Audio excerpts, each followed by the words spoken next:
Ladies and gentlemen, boys and girls, children of all ages, we'd like that. I already fucked it up. And my phone is ringing too. How great! How many things can happen at once to fuck this up? Whatever, fuck it, we'll do it live. This is episode 90 of Those Muckrakers. I'm Pete. And I'm Pat. And as always, it's a disaster here. What's a good word for where we're at? It's not the situation room. What would it be? The situation room, because everything's breaking? I do like your play on words with the shituation room. Yes. But I really want to give us a cool name like here in the disaster nook. It's the no shin zone, because we're here to kick ass and... That's great. The no shin zone. If you got shins, get out of here or get on your knees. It's like how sharks don't have necks. They don't look back. Sheep look back. We don't have shins, so we just kick forward. We don't kick back. But I like to imagine... I know that doesn't anatomically make any sense, but whatever. Doesn't have to. We're in the disaster nook because I feel with the news, it's like I'm eating breakfast in my nook, enjoying my morning while I'm watching the neighbor's house burn down. I mean, like, what's going on with the news right now? I thought you just meant, like, our personal setup, because, like, everything's breaking, falling apart, your ringtone's going off. Ladies and gentlemen, y'all can't see this, but Peter's actually wading in about 6 feet of water right now, and there are electronic equipment just, like, all dangling over it, any one of which could snap off, fall in, and electrocute him any second. Okay, Sean Hannity. I spilled a pitcher of water on my carpet while getting set up.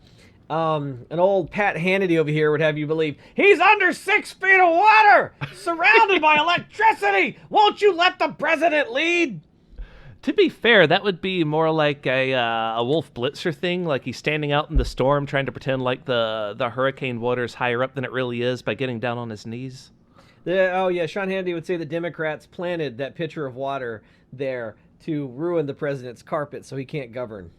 Exactly. Just like how the clever Democrats snuck in the Emoluments Clause into the Constitution so that Trump can't profiteer off the presidency. Well, let's get into profiteering off the presidency. So we told you last time, so I got some more news on this. So is it every year, every couple of years, whatever, however long apart it is, they take turns hosting the G7 summit, which is like the biggest countries, I guess, get together and whatever it is countries do to not really solve any problems, but it's a bunch of foreign countries.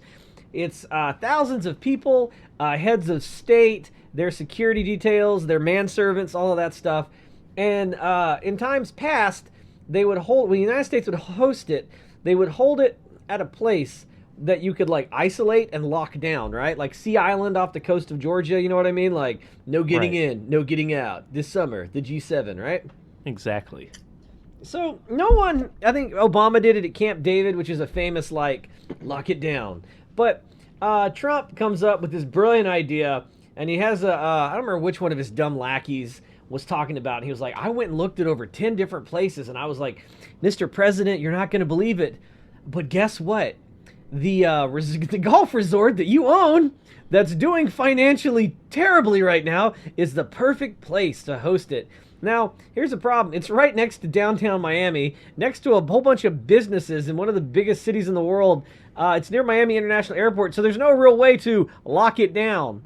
Right. Not only, the lackey also said, it's like, it's fantastic, Mr. President. It's almost like God himself designed this place specifically to host this event.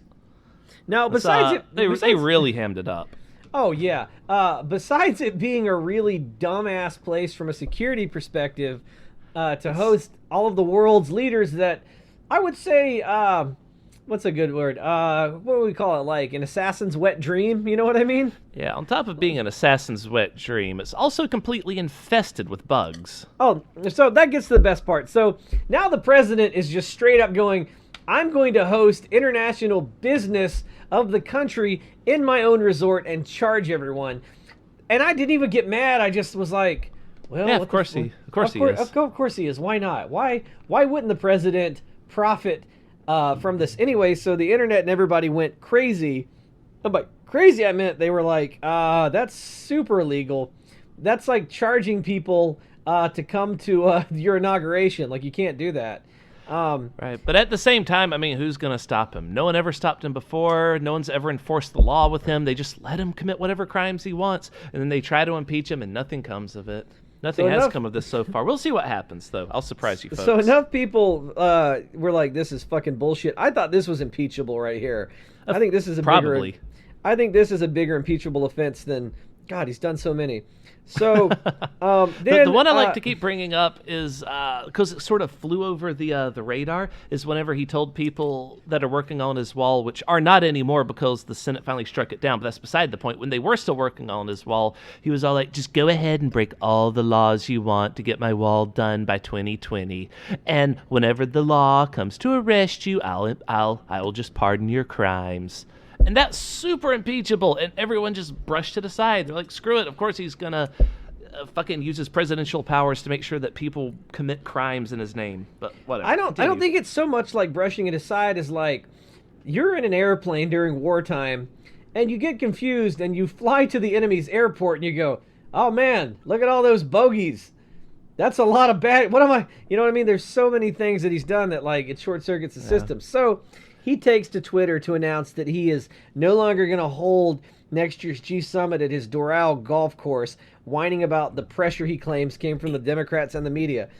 He's so mad about this. It's so funny because he's just like sitting there pouting and being like, and George Washington had two desks. He had a business desk and his president desk. Yeah. Okay, he was so rich. George Washington, well, besides owning slaves, also went into battle and joined the army. Actually, I'm sorry, Washington was a general first. Yeah, Washington created the army. Like, yeah. Washington could have easily been like, I decline this. I have bone spurs this badly. Because I just finished a whole book on the American Revolution, and I knew it was like real one-sided. I didn't know how one-sided it was till I read this book, and I went, holy shit, guys! Look, I know this is I'm armchair quarterbacking the American Revolution, but that should not have worked. Anybody the regulars else? Are coming. The regulars are coming. Just like that. That should not have happened. Like. There's no way we should have beat the first world superpower in warfare. That was insane. But I digress. We need to have like a whole podcast on the American Revolution. Like, Paul Revere never said the British is coming because they were all British. They all saw themselves as British. He would have said the regulars are coming or the redcoats or whatever. Fucking lobsters. Also, that was an insult for them. But anyway, continue. Also, Paul Revere is in prison during the famous Midnight Ride because they caught him. And they're like, are you Paul Revere? Have you been shouting to everybody that, like, we're coming? And he was like, maybe. And they're like, put him in jail. So he didn't even do it. But yeah, well, if you want, we'll start sprinkling in special episodes on the American Revolution because I would really love to do that. There's so many cool ins and outs about it. And the shot heard around the world, and man, there's a lot. Yeah, there's a lot. So yeah, maybe we'll start sprinkling those in, like those Muckrakers Revolution Edition. Those revolutionary rakers. Those revelationers? Go ahead. As Trump sees it, he says, therefore, based on media and Democrat crazed and irrational hostility, we will no longer consider Trump National Doral Miami as the host site for the G7 in 2020. We will begin the search for another site, including the possibility of Camp David immediately. Thank you! ! It's not irrational, asshole. You're not allowed to grossly profit off the presidency. It's a sacred office that you hold in trust, serving the American people, you fucking nitwit. He also called the Emoluments Clause fake. He talks about it like it's not an actual part of the Constitution. He did that during that same speech you were just reading. You know he can't read. Right. So. He's clearly never read the Constitution. He's not a reader. And people have tried to explain it to him before, and the person who tried to explain it to him has reported that Trump, like, 2 sentences into the Constitution, Trump began rolling his eyes and playing with his bottom lip. He was so bored and didn't want to hear any of this shit. So Trump doesn't have a fucking clue what's in the Constitution. Because he's a child. Anyway, it gets even better. So apparently there was a whole suit against this dumb resort for having bed bugs. Yep. So that was my favorite part of the what the internet was talking about. They were calling it like #bedbug summit. Yeah. Which I love because, of course, a skeevy businessman would be like, "There are no bed bugs. It's a lie. You brought that itch with you and you came. You know what? We're fine." He reminds me constantly of that scene from Star Wars where Han Solo is trying to like pretend like everything's cool when they're calling him on the comm, and he's like, "We had a slight malfunction or leak here. Don't come down, but it's okay. I'm fine. How are you?" Awesome. Yep. Except stupider. He just like winces and shoots it afterwards. It was a boring conversation anyway. I'm surprised that Trump come on, hasn't kid, started. or, hurry up, kid. We're gonna have company. I'm surprised that Trump hasn't started just shooting the Constitution. I mean, he has access to the original somewhere, doesn't he? He wouldn't know how to find. That dude couldn't find his way out of a paper bag. Like, could he just like I was about to say send Sean Spicy, but he's been gone a while. Couldn't he send like A.G. Barr to like find the Constitution and rip it up? I could imagine A.G. Barr just eating it, just in like the museum, and like, you know, A.G. Barr just goes around to where we keep all of our most sacred, like, you know, national relics, and just like eats everything. Well, I mean, he's probably going to be like Happy Toad style, right? Just laying back on his back, rubbing his stomach as he shoots his tongue out and takes it all in. But yeah, so like, fucking, what an idiot! Like, we should have all just kept quiet, let him do it, and then been like, "You're impeached." I mean, but as long as Mitch McConnell is head of the Senate, I'm not sure if that's going to happen. I'll tell you what, if McConnell says that we're going to be holding the constitutionally required vote to see if he's impeached in private, then my money will be on him getting impeached. If it has to be a like public vote, like everyone's going to see who voted for what, Trump's never going to be held accountable. I think but there are already enough people in favor of impeaching and removing him, but they say they'll only do it if it is done in private. A, I think it has to be done in public. B, I like what Pelosi said. I brought it up last time, which it doesn't matter if the Senate votes to remove or not. He will still be the third president in history to be impeached. And that destroys your electability numbers, because people just hear your name impeached, and then they're like, "Oh, he was impeached. I shouldn't vote for him." So I think I was about to say 4, but then I was like, "Oh, that's right," because they never started with Nixon, right? Yeah. Well, they were like, "Hey, Nixon, you're probably gonna get impeached," and he was like, "I'm gonna leave. Come on, checkers." Like, and then he left. My mother was a saint. Yes, I'm sure she was unimpeachable. The fact that Nixon had enough shame to leave, you know, I've thought about before. We undercredit Nixon for a horrible dictator like president. He did a lot of good things. He was okay. First of all, he was a raging anti-Semite, yes, but he was also, besides all the horrible aspects of his being, very smart at what he was good at. Yeah, and what he was good at, he could do a very good job of it. But you know, he also gave us the EPA. Like, that's insane. Yeah, the EPA that Rick Perry wanted to shut down if he was president. Yeah. But, Rick Perry quit. Remember how last time I said he's going to leave in like a month, and Trump threw him under the bus and tried to say that he's responsible for the Ukraine thing? Yeah. He stepped down. He just walked away. He resigned early. Yeah, he's been hiding out for a long time, but Trump's got a list of people still working for him that he can blame for shit, and he's going to get to your name sooner or later. Yeah, like me personally, it's going to be, those muckrakers, Pete and Pat, they're both going to go to Guantanamo, and they're going to serve so much time there. They're very guilty. If they had a trial, you would see, but they're not going to have a trial. I'm just going to be like, I'm a whistleblower, you can't touch me. Oh, God, he'd have you shot then. Well, he's trying to. Bigly. He's doing his damnedest. So let's get to a Dear Wesley. I've got some really good Dear Wesleys. Fuck yes. All right, hit me with them. All right, Dear Wesley. God damn this computer. That's not the Dear Wesley. Dear Wesley, boy's disrespect for dad is hard for girlfriend to take. Dear Wesley, I am in a loving relationship with a kind and caring man named Byron.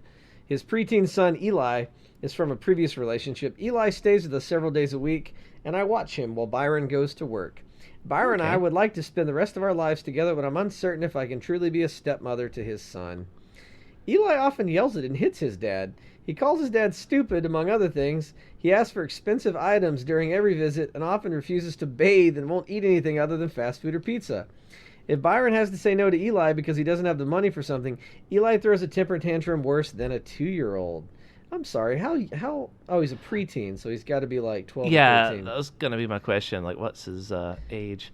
Let's say he's like 11 or 12. Well, it goes on. Maybe 10. I know the kid is capable of better behavior because he doesn't behave this way with his mother or grandmother. Byron doesn't discipline his son at all, which allows his rude and disrespectful behavior to continue.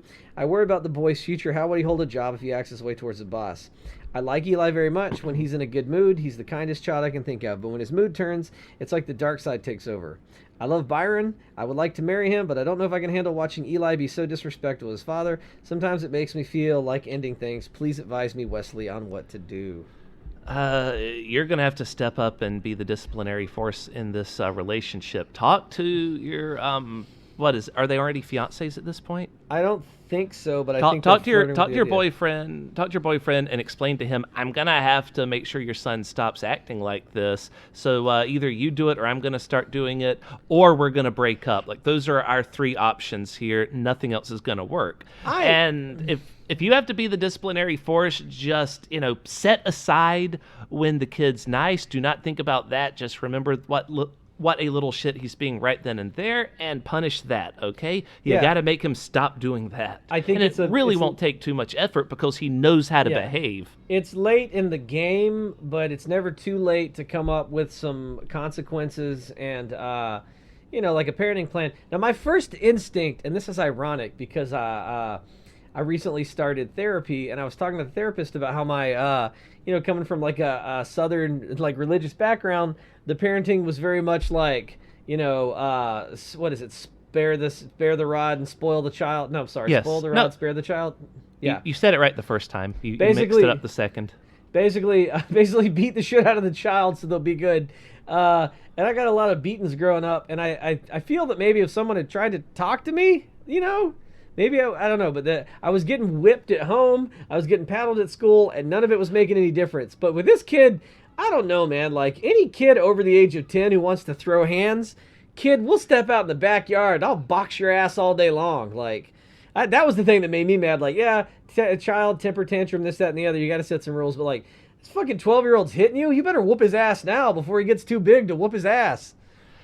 Yeah, so let me think. Look, I'm not in favor of beating children, but if a kid wants to come at me, like my 12-year-old, like, wants to, like, throw hands, Dad, I'd rather me rock his jaw a couple times in a safe, loving environment where he still has insurance than him to take this shit to the streets and get his ass killed, Yeah, that actually is something to consider, because if he tries to treat, like, people who aren't family this way, he could seriously get himself hurt. Yeah, put on some boxing gloves and some mouth guard and step into the ring, kiddo. Like, fuck that. But no, they need to come up. A, the kid needs counseling, and B, they need to come up with an ironclad consequences parenting plan. And I'm not a parent, but I know this from teaching. You come up with a set of creative consequences that work, and then you do not deviate from them at all.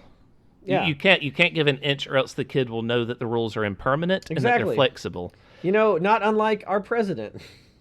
Right. See, that's what I was going to say, is that if you're not careful, we're going to end up with another President Trump.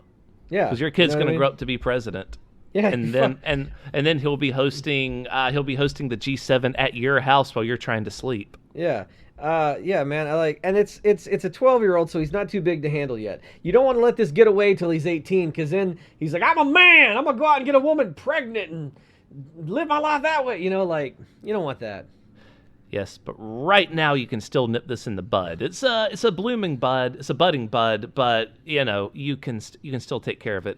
Now, as far as disciplinary measures, man, I don't know. I don't know if my advice would be that much different from yours. You control his life, so you control the flow of food, information, electricity, internet, all of that, right? I would probably go with over corporal punishment, but.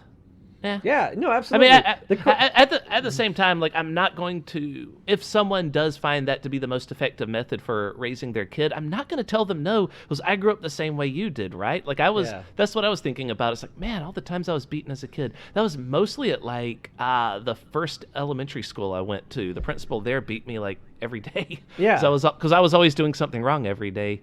My dad didn't do it too often because he was very squeamish about it, and I would scream, like, really loud, and then he would get, like, frightened and run inside.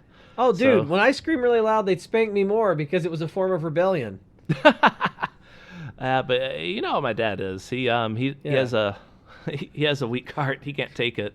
Well, whoa, something's happening. Well, spanking me, it didn't address the root of the problem. The only reason I suggest corporal punishment, because if he, like I said, that did kind of backfire on your parents, because nowadays, if whenever you're beaten down by life, you don't even flinch because you're used to getting beaten as a kid. No, I get really angry, and I have a deep, terrifying rage inside myself that frightens me. Thanks. Exactly. Corporal punishment. Thanks, Dad. bad.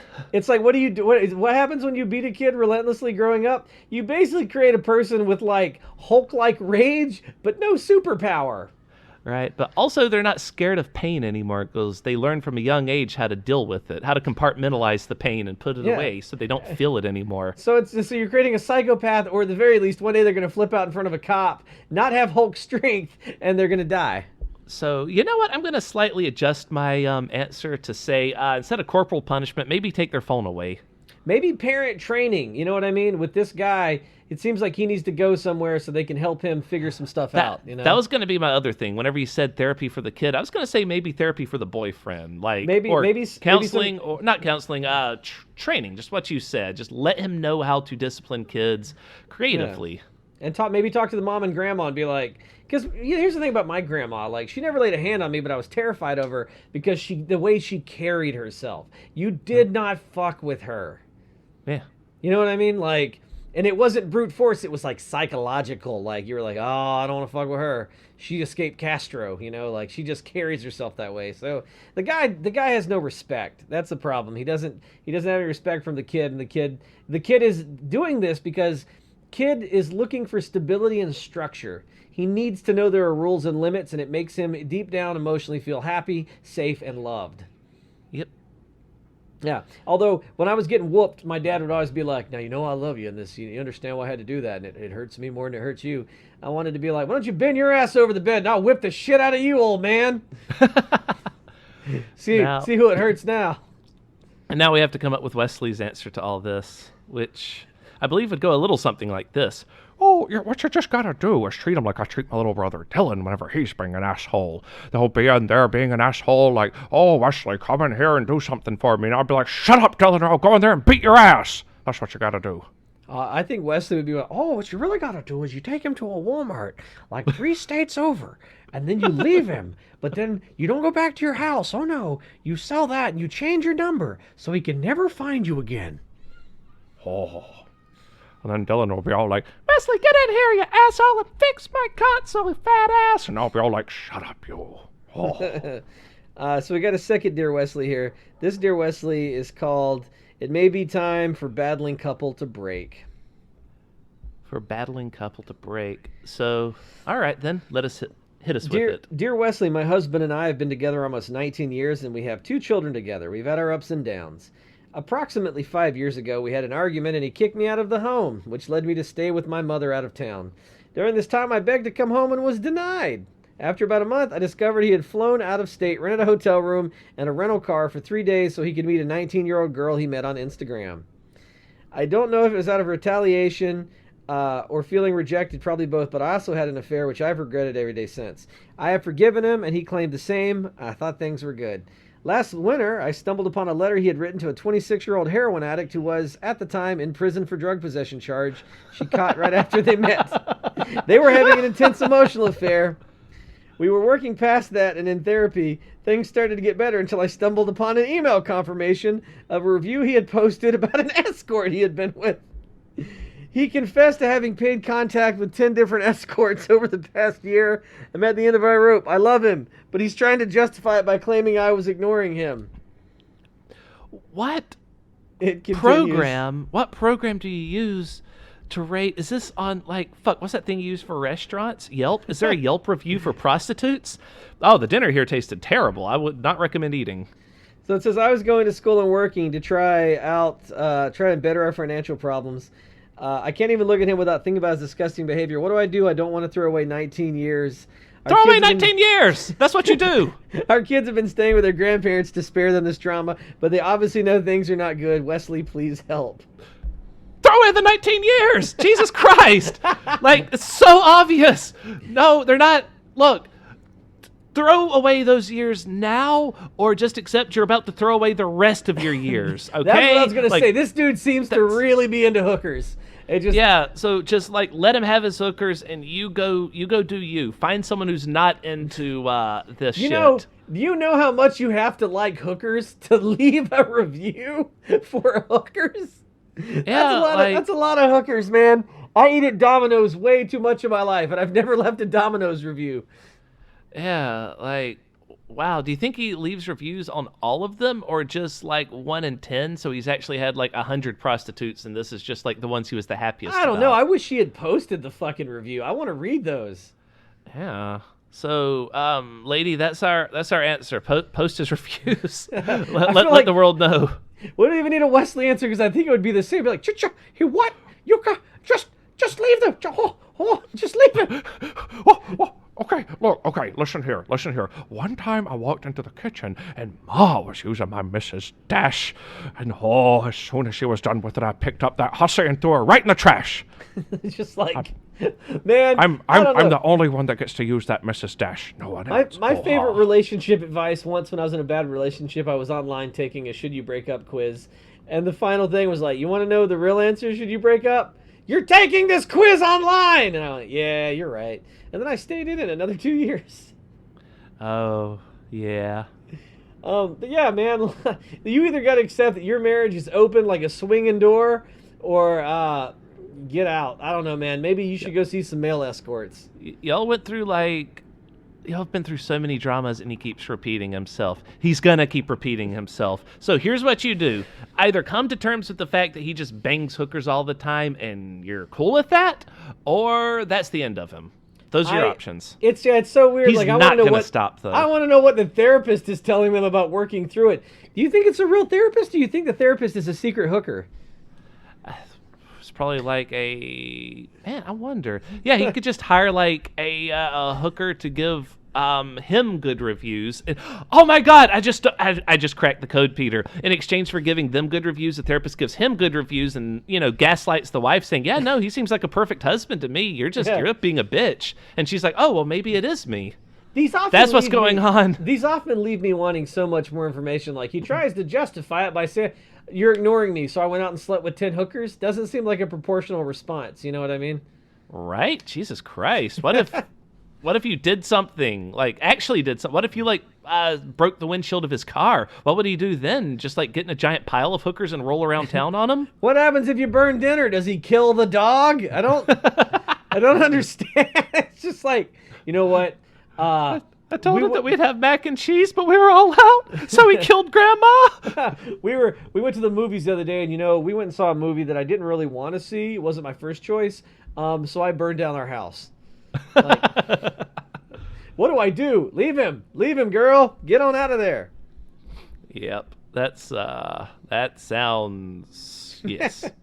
So, in other news, I love this so much. The Department of Justice has been in the news a lot. It's not really just. It's mostly just Bob Barr trying to run interference with the president. So, the Department of Justice is to collect migrant DNA again after a watchdog noted a disturbing non-compliance for nearly a decade. So this is coming from Fox News, by the way. But we'll get to the real story. Basically, the Justice Department announced a rule that would restore Attorney General Bob Barr's authority under the Bipartisan DNA Fingerprint Act of 2005 to authorize and direct the Department of Homeland Security to collect DNA samples from non-United States persons it detains. I don't like the government. I don't like them having my fingerprints for my driver's license. And now, remember, what they can do to immigrants, they're testing it on a marginalized group so that they can do it to you. So imagine getting pulled over and them taking your DNA, because that's what it's going to come to. I don't remember them taking my fingerprints when I got my license taken. Look at your license. Is that Yeah, it happened. Is that like a New York thing? Nope. Happened to me in Georgia when I was 16, so it definitely happened to you. They have your fingerprint. Maybe, but I don't recall this. I will bet you all of the Muckraker money and all of our future book sales money that they took your fingerprint when you got your license, or they've taken it at some point since you've renewed. $0 is not exactly a big money bet, but all right, I'll take it. All right, so you're gonna look into that later. We'll report next episode. So I don't know how to look into that. So you Google it, brother. Just like Georgia license. Do they take my thumbprint? They also have your signature. Yeah, you have to sign your license. Yeah, and you have to put a thumbprint on it. They take a thumbprint when you go. Driver's So announcing the license. proposed rule, the DOJ called the move a major step for law enforcement, and they said that DHS would ensure all federal agencies comply with the law going forward.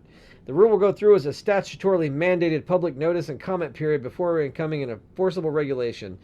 So this is already bullshit. Why do they need migrant DNA? Okay, so November 15th, 2001 is whenever they started that, and I got my license before then. Yeah, but you've renewed since then. I still don't recall taking it then. I guarantee they have your thumbprint. So the proposed rule change, here's their bullshit. You ready for this? I haven't been paying attention. Yes, go ahead. The proposed rule change would help to save lives and bring criminals to justice by restoring the authority of Attorney General to authorize and direct the collection of DNA from non-United States persons detained at the border and the interior by DHS, with the ultimate goal of reducing victimization of innocent citizens. How does this help you do your job more effectively? Because you got people's DNA that did nothing more than commit a misdemeanor. Also, they constantly arrest people who are citizens and deport them. So you're gonna be taking their DNA too. So yeah, it's just frightening that they're just like, we're gonna take all your DNA now.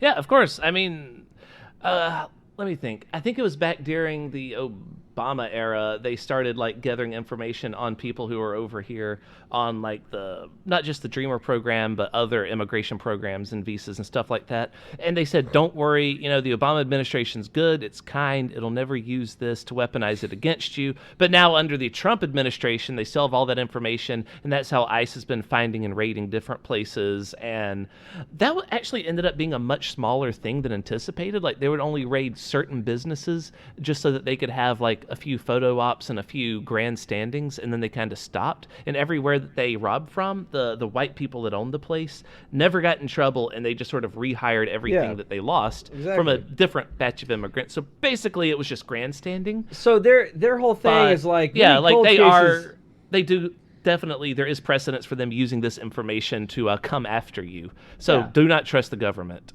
So this whole thing where they're like, so many cold cases could have been solved. No, absolutely not. Here's an idea. If that's your fucking justification, why don't we take DNA from every man, woman, and child within the continental United States? That's the right answer, Peter, because natural-born citizens in the U.S. are significantly more likely to commit crimes than immigrants. First-generation immigrants have they have the lowest crime rate of any group in America. So, yeah, you're more likely to be shot by a toddler than someone coming over here just trying to fucking work and help their family. If you're not suspected of a crime, why are you being treated like a criminal? And if you've committed a misdemeanor, so that would be like if I jaywalked and they stopped me and strapped me down and put me in a cell and then like took my DNA from me forcibly. Like, that's insane.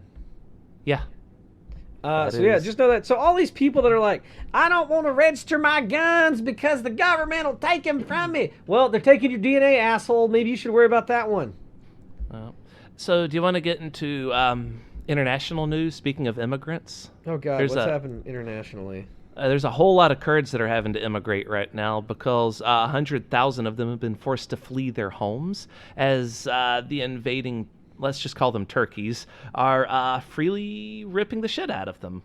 Basically, the ceasefire that Pence went over there and they're all crowing about is not a ceasefire. It's a you surrender contract. Basically, they told the Kurds that you surrender, and what was it, 9 days? In 9 days, or 7 days, the Turks get to come in here and take all your shit. So you leave now, and they won't shoot you in the back as you flee, and then they take all your shit afterwards. I could have told you the Turks were bad news. They still won't admit to the Armenian genocide of, I think it was 1911. Well, they're like, we don't know what happened. The Armenians spontaneously all took a walk into the desert, and we don't know what happened after that. It's like the Pied Piper took them. But it actually gets worse because, one way that Trump's allies have been trying to justify this atrocity, this crime against nature, this what should be a war crime, is by saying that this is all part of Trump's plan to bring American soldiers back home. So that might actually sound good to you a bit, right? Maybe, in theory, on the side. He just sent them to Iraq. Right. No, he sent them to Saudi Arabia, 25,000 of them. Oh, of course, yeah. Let's fucking. Are they all on round the clock duty to jerk off the Saudi family just think all so. the time? Like that seems like what we would do. And we're at such a point with the way that we are with the Saudis that I'm surprised we don't have a special detachment of American soldiers to just suck the Saudi crown prince family's dicks all the time. You know what I mean? I mean, Trump is sending all these American soldiers over there as a free showing of goodwill to increase our standing with the Saudis so that they'll give him even more money. And this is also part of Trump's plan to antagonize Iran and maybe force that war to needlessly begin. You know, because this is America. Kurds in my area. I got the strap. Yeah, fucking. Sorry, I had to pull up the Armenian genocide and what year it happened. I knew there were a lot of what do you call it? Armenians killed. I didn't realize it was 1.5 million Armenians. Yeah, so basically a mini Holocaust. Yeah, it happened Not even during, that many. During and right after World War One, they killed off all the males, and then they sent all the women, children, and old people on these forced death marches into the desert. And the greatest part about it is even in 2019, the Turks still refuse to acknowledge that it happened. Mm. And I like, you know, it used to be that what do you call it? The United States was really bad at, you know, admitting to fucked up stuff. But I think even we've admitted to most of our major atrocities, and they're still like, what? No, that's crazy. I don't know what happened to those crazy Armenians. Yep. You know how they are. So yeah, fuck Turkey. So there's also a crazy presser that happened earlier this week when Nancy Pelosi demanded to talk to him about this bullshit that he's doing over in with the Kurds. Abandoning our... By the way, all those Kurds, those hundreds of thousands, they're all U.S. allies. They helped us in the Middle East. They helped us fight back ISIS. They helped us create a kind of stability over there, which has been ripped completely the fuck apart. Why they still trust us after George H.W. Bush, I have no idea. When Iraq invaded Kuwait, and we pushed Iraq out of Kuwait, and then we were like, man, it's going to be real. It's going to be hell if we destabilize Iraq. And then then Bush goes... Mr. Kurd, I tell you what, rise up against Saddam, and we will have your backs. And they did, and Saddam Hussein slaughtered them, and we were like, we meant like morally, not actual troops. I'm sorry, Mr. Kurd, we cannot send any troops. So we let him get slaughtered by Saddam, and now we're just like, yeah, we're doing it again with the Turks. Any country that trusts America ever again going forward are fools. But I anyway. just want like a Samuel L. Jackson policy for the Middle East where we just have a guy standing in the middle of the Middle East with like 2 fucking pistols and a jerry curl going, I dare any one of you, say genocide again. Say it again, motherfucker. Say it. What language do they speak in Turkey? Turkish? Just fucking... What language do they speak in Turkey? Gobble, gobble! I just want to get off oil dependency completely so we can be like, hey, Middle East... sort yourself out, pieces, and then we take all the weapons back from the fucking Saudis that we've been selling them. Yep, and then we'll see who's blowing the crown princes. I never thought I would say. Yeah, I never thought I would say I miss Saddam Hussein, but god damn, that man ran a tight ship. Well, I'm kidding. He was a terrible, terrible person. But he did keep Iraq intact. There should be a Kurdistan. Honestly, we need to take. I want to negotiate. We need to. What should happen is we should redraw the Middle East. Honestly, Kurdistan should take a little bit from Syria, a little bit from Turkey, a little bit from like Iraq, like everybody, and just like in the middle is Kurdistan, where the Kurds have a country and they live because they've been fucked for a while. But to be fair, we did help redraw the Middle East a bit this week. Turkey's expanding, and yeah.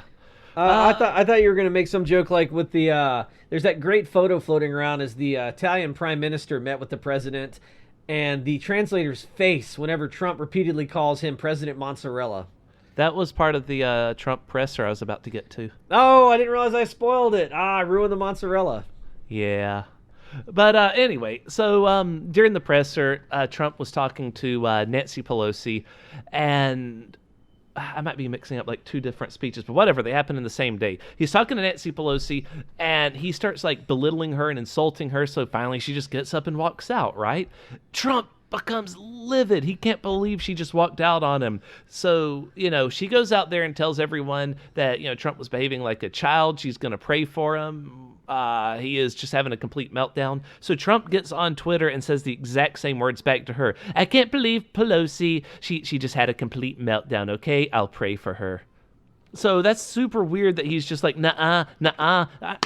I am rubber, you are glue, bounces off meat and sticks to you. Okay, sad. You know, but if I was in government, I might be censured for this. But every time I saw Trump, I'd be like, "Hey, you fucking suck," and then I would give him the finger. I would do that every time, and I would just take my censure in office or whatever. But just every time I see him, I'd be like, "Boo, you suck." Yep. So during this presser, Trump was slurring his words a lot. He made the claim that America has been allies with Italy since ancient Rome. That would be, 2,000 years ago. Yeah. He bashed NATO while praising Putin. So once again, insulting our allies while praising our enemies, some of the worst people on earth. You know that NATO was created to check the power of the Soviet Union during the Cold War, the North Atlantic Treaty Organization. We had to come up with some kind of anti-Soviet Union kind of system because they were going to eat all of Europe. And I mean, that's why I've been calling the new axis of evil, like America, Russia, and North Korea, right? Because the three biggest, most powerful dictators on earth seem to be here. I wouldn't put us on the axis of evil, and maybe it's because I just read a whole big thing about the American Revolution. But we got some problems. That was a long time ago. We got some problems, buddy, and we got to fix them. And I think enough of us agree that this is fucked. It takes way longer. This is probably the worst constitutional crisis we've ever been in.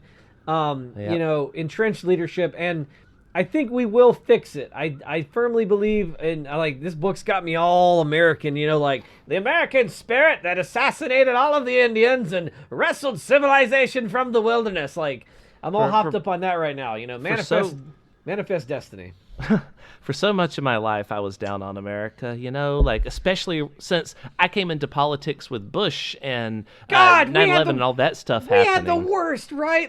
Our political life has been Bush, Obama, not the worst. Definitely had a lot of foreign policy I didn't like. So we got that little 8-year reprieve, but then we just had to hear everybody bitch about Obama for 8 years, which I hated. And then back to the worst president of all time. Can we get a Jimmy Carter? Can we just get a Jimmy Carter? That would be nice. But I mean, so my downness on America eventually broke when I also, learned a lot more about the American Revolution. But mostly it was when I started studying Lincoln. Yeah. And just the endless bodies of work about him and finding out how awesome of a person he was. And that was when, finally, after so long of being basically very anti-American, I was pro-American, right? Suddenly, for the first time ever, I was like, hell yeah, America is actually pretty awesome overall, isn't it? We've done some fucked up things, but we've also done some incredible things. And I think that's what makes America interesting is we have this infinite capacity for amazing things and terrible things. And I think Lincoln called it the angels of our better nature, hopefully that we listen to him. And so, yeah, but then there comes a great big but at the end of what I just said. Oh, what's your but? But then the deplorables massed up and elected Trump and reminded me of just how deep-seated the cancerous growth at the heart of America is. And it makes me wonder if the lifespan of this country has come to an end already. I don't know, because Trump isn't going to leave with Trump. There's going to be a lot of diseases left in his wake that really needs to be gutted out to make sure nothing like this could ever happen again. And also, he did a lot of damage, most of which could be undone, but not all of which. He still left raping off in the Supreme Court. He still managed to. They still managed to put a shitload of federal district judges out there. Yeah. They managed to put a lot of judges out there. They managed to sow corruption into the fabric of America for a long time coming. The biggest problem, there's one other problem that I just want to bring up right quick. They caused a huge purge of Fox News where all the reporters that were worth a damn fled a long time ago because they keep standing up to Trump and getting fired. So anyone with any sort of integrity, knowledge, intelligence, all those people in Fox News have been scattered to the four winds, leaving only only the dumbest people, only the most deplorable. The lumpy Hannitys, yes, but also Tucker Carlson and a bunch of other dipshits. And these deeply corrupted people are going to be the ones that continue to influence and manipulate people on the right for years to come. All right, so I'm gonna. That's so depressing. I'm gonna come back with why I'm on the optimistic side of the coin. You ready for this? Yes, hit me with it. Number one, this fucked up baby boomer generation that only wants to serve themselves and doesn't seem to have any respect for the the Constitution and what makes America great. They're gonna die. They're a dying, shrinking demographic. I'll tell you why that depresses me too. And buddy, the generation coming after them, I don't care how many times Fox News is like, they only care about their avocado toast and their selfies. They're some of the most incredible human beings, because I'm lucky enough, to teach these kids that are about to be the next voting electorate. And they are amazing. They're free thinkers. They're smart. Their capacity for kindness is outstanding. It outstrips anything that like our generation, I think, had. You know what I mean? Like they're amazing. They're amazing, is what you're saying. But that's both a beacon of hope and darkness to me, because the baby boomers that do need to die for this nation to correct course, well, my parents are amongst that generation, right? So I'm gonna have to watch them die before I'll be able to see this country correct course. So what that tells me is, no matter how alienated I am from my parents, when they pass away, that's still going to be very crushing. So I'm going to have to go through that long dark tunnel at some point before I can see things actually start to get better. Do you want to start going to baby boomer funerals and just running up an American flag and being like, now the nation can heal? I mean, if I'm lucky, maybe my parents can both live to be 100. And on top of that, let's say a good 90% of the other baby boomers all die out. So now they no longer have enough voting power to, destroy America. Now that could be a nation that I could get behind, maybe, if the avocado toast generation can save us. Yeah, and but I think they can't. And also that would be delightful, because I'd get to go home on holidays and listen to my mom scream about how the Republicans haven't been in power since 2019. They haven't had any power. It's awful, boy. What do you call it? There's a guy I love his. And it'll be 2040, and we'll be having President Sasha Obama getting sworn in. Oh, it'd be fantastic. Martin be losing her mind. There's an author named Shelby Foote that I love, or Shelby Footy, and he does a lot of documentaries on America. But he has this great line that I always think about. And he says, he's got this very, very southern voice, and he said, people think that America's genius was doing this or that, but America's real genius was a genius for compromise. And every time the nation runs into trouble, it's because we forget that our strength is fucking compromise, man. That's what got the nation started, and that's what makes us amazing. And when we lose that right now, where we lose the ability to compromise because it's my way or go to hell, that's the greatest danger. And hopefully that will go away, and we'll get back to I don't like this, you don't like this, but fuck it, we met in the middle. Everyone's kind of upset, but we got something done. I don't like that type of compromise, and I don't like meeting in the middle, and I'll tell you why. Because people are always saying, the truth is somewhere in the middle, you just have to find a compromise. Well, no, one side's probably extremely wrong and the other side's right, so agreeing to disagree is going to make sure that the wrong thing is definitely going to happen. But I mean on getting shit done, taxes. Okay, fine. We don't have to burn the rich's houses down and run them in the streets until they die from it, but we could probably make taxes a little more equitable. You know what I mean? But yeah. In reality, what we're usually doing is taxing the fuck out of future increments of income that they get, right? The 90% wealth tax doesn't mean someone with $1 billion suddenly only has $100 million. No, they still have $1 billion. Just the next time they make $20 million, now it's only going to be, they're only going to get 10% of that $20 million, and then the rest of it can go to, universal health care, free college, and all that other shit. But they're still a billionaire. They can still buy islands for Christmas. They can still buy planets for Christmas. Actually, you can't, because according to Anyway, never mind. America's been down before, is what I'm saying, and we've come back, and there's But an ebb it's, and a flow.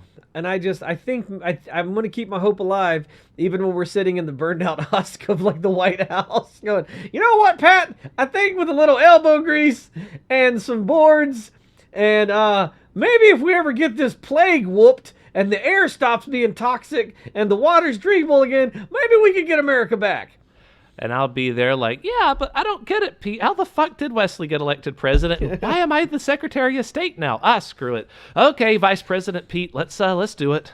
I mean, maybe we've lost our way. Maybe we can find it back. I mean, look, man, and we'll start doing these little American history episodes, but shit, dude, if you go back to like the Civil War, Lincoln gets elected, half the country leaves the country, and then also decides to attack the other half in like his first 100 days. That was a pretty dark time, you know?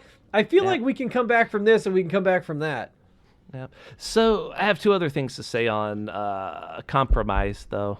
Just to further my point there and to tell you what my cognition and understanding of compromise is. One thing that... the first thing is something that Penn Jillette said is, how do you compromise between two people that are debating on whether the earth is round or flat? Is it like a disc that spins around and appears to be round? Like there's really no in the middle there. Yes. Just one person's dead wrong. There are some things you can't compromise on. Like my right to life, liberty, and my own pursuit of happiness cannot be compromised on. If you decide, religiously or whatever that like you don't like the way I'm pursuing my happiness and it sure rankles you. Yeah, we can't compromise on that, but I think there's a lot of other things that we're stalled up on that we can compromise on. There is one thing that we compromised on this week. What's that? Both sides. Ted Cruz and the notorious AOC both signed the same document that they sent out. Like 3 other people did too, but it's a bipartisan declaration. I still can't believe that Ted Cruz backed Trump after Trump was like, your wife is ugly. I would have gone Winston Churchill all over that guy and been like, well, sir, I am drunk, but tomorrow I'll be sober, and you'll still be an asshole. Right. And then I would have sworn that I'll fight him on the beaches. I will fight him on the seas. Like, fuck that. You call my wife ugly? Fuck you, dude. I'm going to have to start like a list of all the things I have backlogged now. I still haven't even finished the Trump presser, by the way. Oh, what was it? What else happened to the presser? Hold on. Get back to Ted Cruz first. Okay. 3 things. Trump called his wife ugly. Also said, I'll spill the beans on your wife if you're not careful. So he tried to make it sound like there was a scandal. And 3, he said that Ted Cruz's dad killed Kennedy, JFK. So, like, there's all kinds of shit that Trump has said about him on top of calling him lying Ted Cruz. So that's 4 things. But anyway, the notorious AOC and Ted Cruz both agreed on something this week. And I never told you what that was. That's insane. Tell me, please.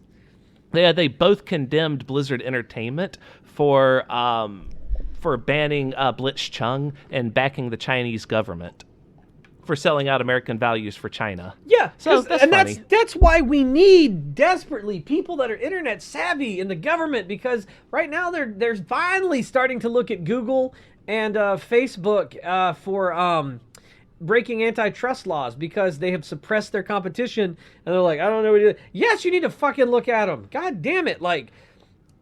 So allowing that to go unregulated gives China the upper hand, and then everyone's sucking China's dick. And I'll tell you the thing that makes us most American, we can say whatever the fuck we want, and goddamn nothing happens. Yep.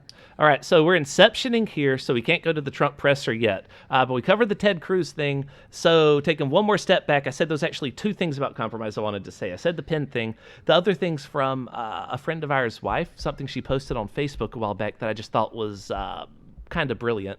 Okay. So, the old meme of 2 people, they're standing in front of a number that's drawn on the ground. Yes. One of them's like, it's a 6, and the other's like, it's a 9. And then the meme at the bottom is, sometimes things are just points of view, and neither side's right. Well, right. What Meg posted was like a further meme to that, saying, this meme I had, sounds clever, but it's objectively incorrect. One of these people are right. It's either a 6 or it's a 9. Mm-hmm. The fact that they can't tell which it is just means that what they need to do is step back and look for some kind of context clues. Is it in front of anything? Are there other numbers to compare it to? Yep. Whoever wrote that number on the ground meant for it to be either a 6 or a 9. Because if the numbers on the ground are like 1, 2, 3, 4...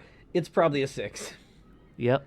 So, yeah, so I just like the fact that this meme says, you people that are trying to say it's just points of view and maybe we should all just agree to disagree, or, that's wrong. There really is a factually correct answer. If anyway, your point of view, there's a God, I've lost this quote, but there's a great quote which basically said, the guy said, you can, in America, we can compromise on whatever, unless their compromise denies me my right to live and exist as I see fit, then we can't compromise. That's my problem. I feel like I said that quote. I used to talk about that a lot. Maybe they attributed it to someone else. But the point being, America really needs to go back to minding its own fucking business. And, if you don't like that the gays got married, well, then maybe you should just fucking live in your own house and not be gay. That's your, opinion, man. Shut the fuck up about it. Yep. There's the curator at a museum that I work for part-time. He has a husband, and I didn't know this until my mom was like, oh, well, we don't talk about this, but it's like whispered under the covers. You're not supposed to tell anyone. No one really talks about this. But that Brian guy that just walked in, he's married to Steve. I'm like, good. Okay. Yeah, fucking awesome. She was trying to say it like it was like the scandal of the county, and it was just like I don't want to laugh at her right now. I've just got to wait till she leaves, and then I can snicker about how uncomfortable she is mentioning that. Yeah. It's like, okay, I don't care. So I'm assuming you're going to be bringing Steve and Brian to your mother's funeral. Probably. Yeah, it's just like. Yeah, we just need to listen to the angels of our better nature. We need to fix what's gone wrong with the government. And I have faith that we will. I honestly do. Maybe my faith is misplaced, but, it's still there. Well, all right, what were your other things that we got to cover real quick? Trump presser. Okay, so the fourth bullet point I have written down here is that he called the Italian President Mozzarella on multiple occasions. Just fucking... Why can't we just impeach him for being fucking stupid? I wish we could. I'd get old. I'd just be like, this guy is an idiot. He can't even pronounce a foreign dignitary's name right. Let's just change the locks on the White House. Don't let him get on Air Force One anymore. Just be like, bye. After the presser, he posted an image of Nancy Pelosi standing up at the presser, like pointing at him and being like really angry. And he tried to say, "See, look at her. She's losing her mind. She's out of control. She's a wild animal. She's having a total meltdown." I wish she was. Nancy Pelosi took that picture.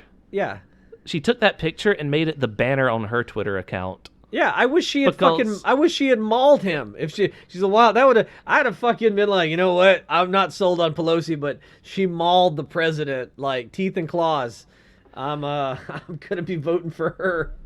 Yeah, like I said a long time ago that Elizabeth Warren was my top choice for president. Yeah, even like when in the last election, 2016, when Elizabeth Warren wasn't even running, I'm like, oh, I wish she had ran. I would vote for her in a heartbeat.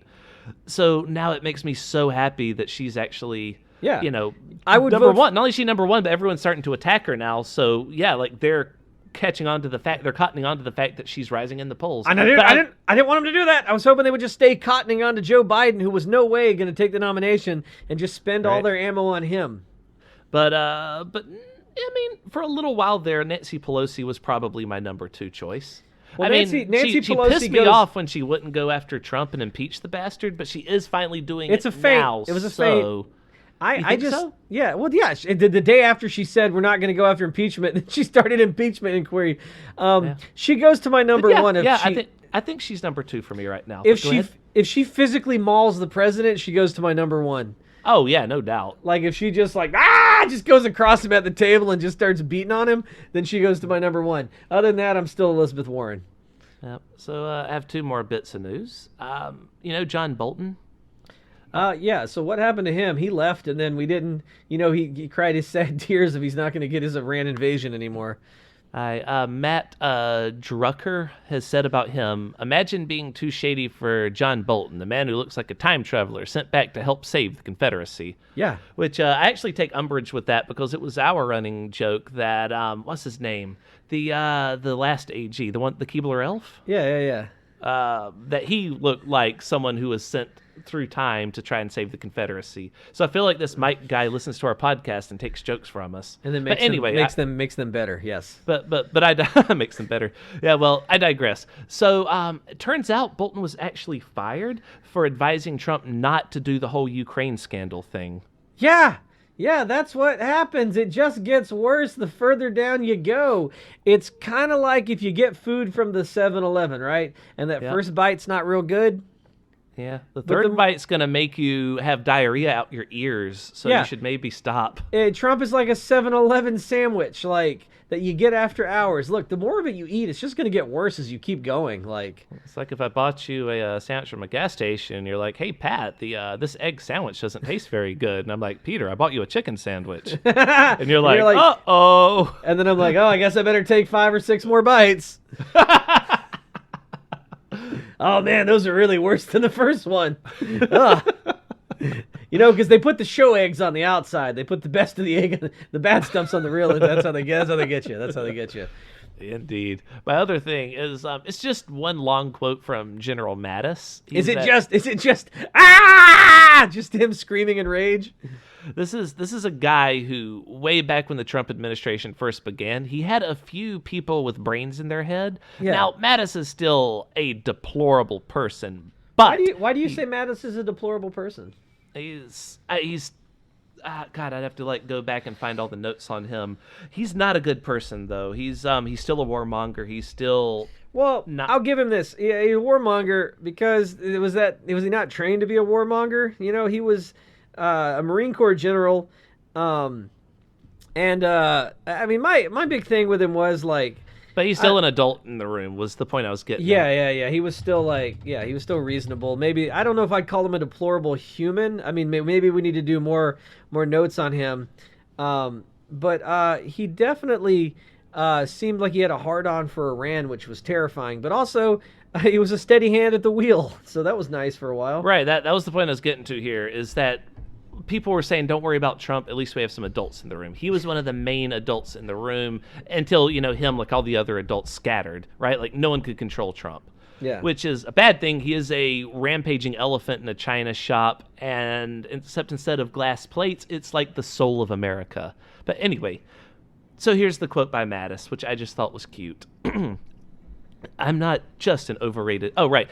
Trump called him an overrated general. So he's saying, I'm not just an overrated general. I'm the most overrated general. Get him, Mattis.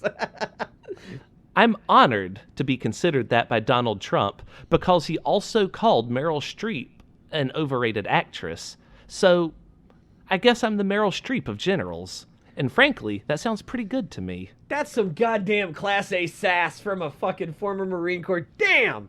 You may say he's a deplorable human being. I still don't think he is, but, I would like to have a beer with Mattis.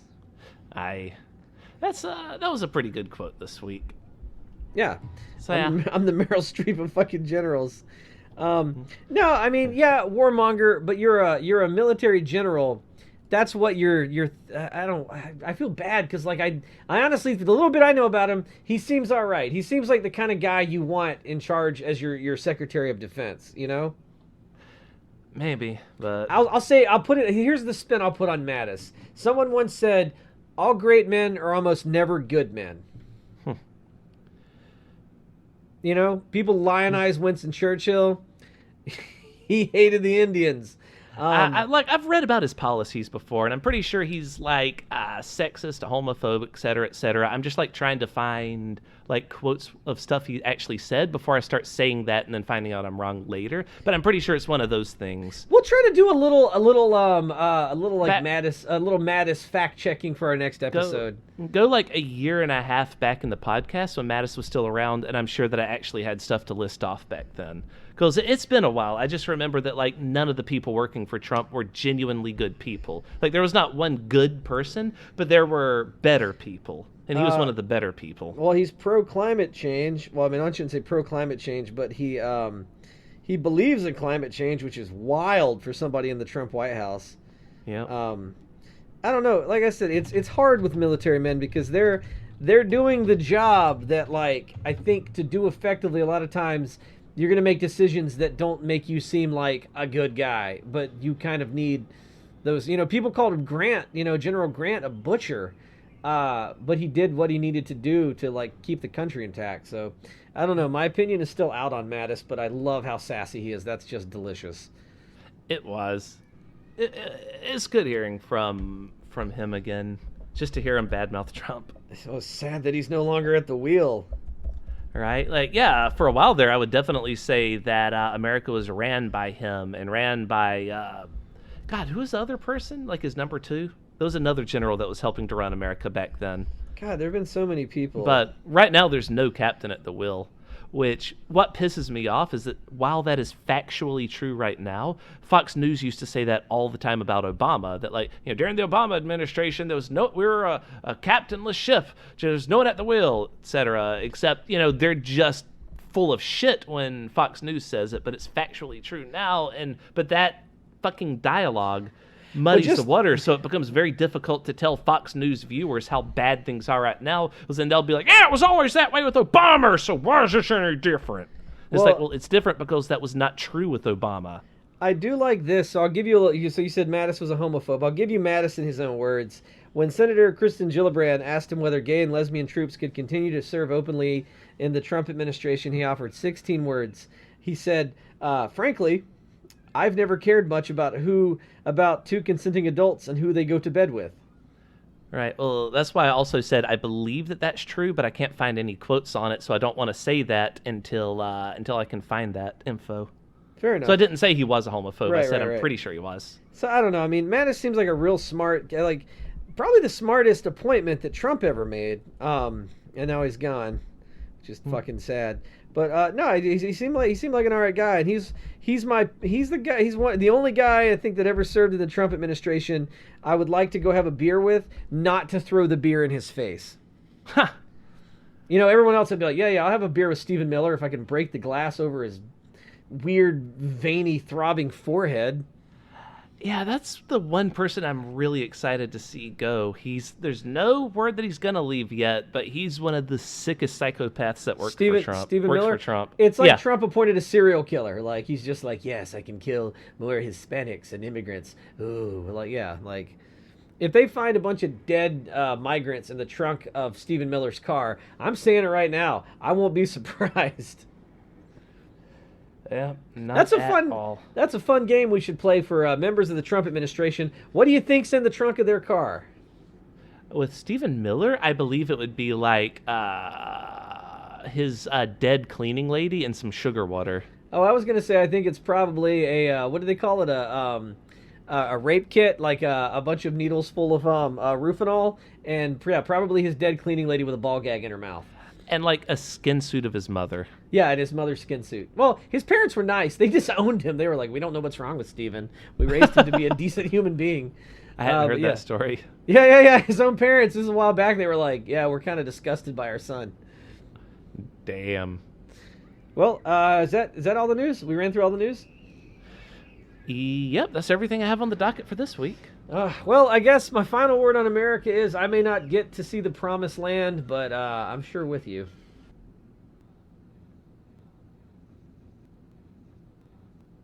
Is that how that quote goes?